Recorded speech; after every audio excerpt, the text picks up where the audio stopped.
Hello viewers, অনেক দিন পর আবার একটা ভিডিও নিয়ে হাজির হলাম। সো রিসেন্টলি আমি কক্সবাজারে ট্যুরে গিয়েছিলাম।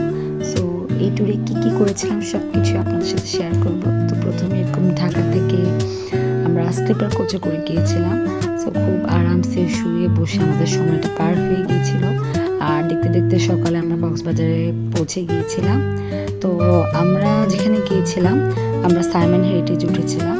সো ওখানে যাওয়ার সাথে সাথে আমাদের ওয়েলকাম ড্রিঙ্ক দিল। দেন আমি কিছুক্ষণ একটু আশপাশ ঘোরাঘুরি করে আমাদের রুমে চলে গিয়েছিলাম। আর ওই দিন ওয়েদারটা খুবই সুন্দর ছিল, খুবই বাতাস, একটা ক্লাউডি ওয়েদার, একটু বৃষ্টি বৃষ্টি ভাব এরকম। তো ঘোরাফেরা করার পর আমরা যেহেতু দুপুর হয়ে গিয়েছিল যেতে যেতে, তাই আমরা খাবারের অর্ডারটা আগে দিয়ে দিয়েছিলাম। এই তো আমি একটা ছোট করে রুম ট্যুরের ভিডিও করেছিলাম, খুবই সিম্পলি। রুমগুলো খুবই গুছানো ছিল এবং আমার খুবই পছন্দ হয়েছিল। এই তো ছোটোখাটো করে ভিডিওটা করছিলাম। এটা ছিল আমার ব্যালকনি থেকে ভিউ। আমি যতটুকু পেরেছি অতটুকুর মধ্যে ভিডিওটা করেছি, শর্ট করে ভিডিও করেছি রুম ট্যুরে। আর এটা ছিল আমাদের খাবারের মেনু, মানে আমি যেখান থেকে চয়েস করেছিলাম যে কোন থালিটা নিব। সো আমি ফ্রেশ হতে হতে আমাদের খাবারও চলে এসেছিল।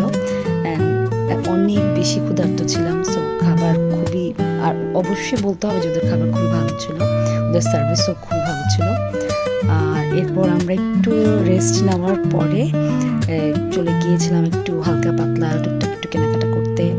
দেন একটু সমুদ্রের কাছে গেলাম, ঘোরাফেরা করলাম। দেখতে দেখতে সন্ধ্যা হয়ে গেল সময়টা। চা কফি সব কিছু এর মধ্যে খাওয়া দাওয়া করে নিলাম। এরপর আমরা একটু ঘোরাফেরা করতে করতে দেখে সময়টা খুব দ্রুত আমাদের চলে গিয়েছে। এরপর ডিনার শেষ করে রুমে ব্যাক করেছিলাম। সো ওই দিন সারাদিন জার্নি করে খুব টায়ার্ড ছিলাম, তাই তাড়াতাড়ি শুয়ে পড়েছিলাম। আর এবার খুব সকালে উঠে পড়েছিলাম। এরপর আমরা ব্রেকফাস্টের জন্য গিয়েছিলাম। ব্রেকফাস্টে ওদের অনেক আয়োজন ছিল। সো আমি সব কিছু তো খেতে পারিনি, যতটুকু পেরেছি আমার যেগুলো ভালো লেগেছে আমি ট্রাই করেছি। তবে এটা সত্যি বলতে হবে যে ওদের খাবার আসলেই খুব ভালো ছিল। ইভেন ওদের যে জুসগুলো ছিল সেগুলো আমি বলবো না যে ফ্লেভার জুস, ওদের একেবারে ফ্রেশ জুস। এরপর খাওয়া দাওয়া শেষে আমার তো 1 কাপ চা লাগবেই। তো চা শেষ করে একটু সুইমিং পুল আশপাশে হাঁটাহাঁটি করছিলাম। ভাবছিলাম যে আজকে একটু সুইমিং করব। তারপর ভাবলাম যে না, একটু বিচে গিয়ে ঘুরে আসি, যেহেতু আসার পর থেকে বিচে তেমন আসাই হয়নি। তো এই তো বিচে একটু আসলাম, ঘুরলাম, ছবি টবি তুললাম।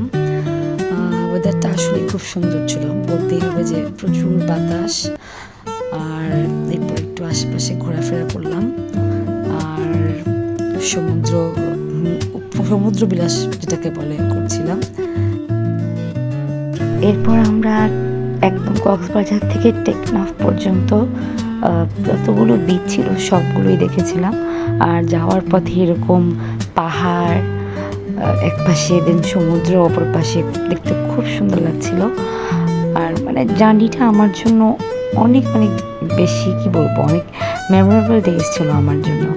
অ্যান্ড মানে আমি যখন এই জার্নিটা করছিলাম আমার খুবই ভালো লাগছিল। মানে চারিদিকে শুধু সবুজ আর সবুজ, একদিকে সমুদ্র, একদিকে পাহাড়, একদিকে এত এত গাছপালা, যেগুলো আসলে আমরা যেখানে থাকি আমরা শহরে আসলে দেখাই যায় না। তো একটা মনে হচ্ছে একটা আলাদা জগতে আমি হারিয়ে গিয়েছিলাম। আর ওই দিন আমি জানি না যে কি হয়েছিল, মানে এটাও বুঝতে পারছি যে সমুদ্রের অনেক বেশি ওই দিন মানে জোয়ার ভাটা হচ্ছিল, বাট ভালো লাগছিল। দেন আমরা রাতে ব্যাক করে আমাদের মানে রিসোর্টে চলে এসেছিলাম। আসার পর কি আমরা ডিনারের জন্য চলে এসেছিলাম রাতে, যেহেতু সারাদিনে অনেক বেশি বড় জার্নি হয়েছে। তো সিম্পলি একটা টেবিল বুক করে নিয়েছিলাম বাইরে। এবার রেস্টুরেন্টের ভিতরে বসি নেই, ভাবলাম এবার সুইমিংয়ের সাইডটাতে ডিনারটা শেষ করে ফেলি। যেহেতু লাঞ্চটা কি আমরা রুমে করেছিলাম জার্নি করে আসার পরে, তো ভাবলাম ডিনারটা এখন এই জায়গায় করে ফেলি। আর খুব ভালো লাগছিলো ওই জায়গায় বসে ডিনারটা করতে, খুব কাম প্লেস একদম। দেন ডিনার করে আমরা আরও কিছুক্ষণ ঘোরাফেরা করে একটু ছবি টবি তুলে দেন আমরা আমাদের রুমে ব্যাক করার সময় হয়ে গিয়েছিল। আর এই তো আজকের ব্লগটা এই পর্যন্ত। Good night.